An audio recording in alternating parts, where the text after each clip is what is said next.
আমি হার মানব না।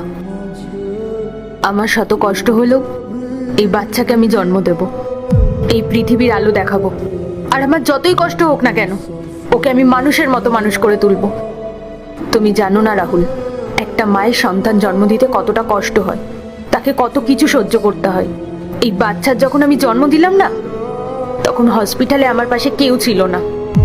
আর তারপর থেকেই আমি আর আমার মেয়ে দুজন দুজনের সঙ্গী। আমি ডেলিভারির কাজ করে যা ইনকাম করি, তাতে আমাদের দুজনের ভালোভাবেই চলে যায়। আর এইভাবেই আমি আমার মেয়েকে মানুষের মতো মানুষ করে তুলবো।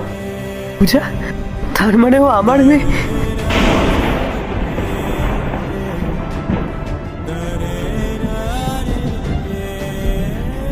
পূজা, তুমি আমাকে ভুল বুঝো না প্লিজ।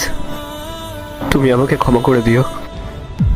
আমি যদি সেই সময় জানতাম যে তোমার গর্ভে আমার সন্তান, তাহলে আমি কখনোই তোমাকে ছেড়ে যেতাম না।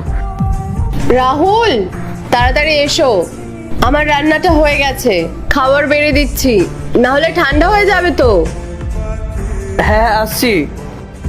যাও, তোমার ওয়াইফ তোমাকে ডাকছে। কি করছে এতক্ষণ ধরে? যাই তো দেখে আসি। রাহুল, কখন থেকে ডাকছি, কি করছো তুমি? আর উনি কে? মেঘা, ও আসলে ম্যাডাম, আমি এই পার্সেল দিতে এসেছিলাম।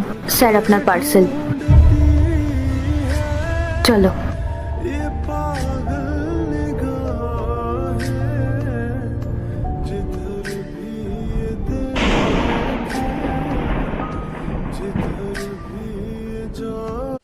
পার্ট 2 দেখতে সাবস্ক্রাইব করো ভেলকু ৭৮M।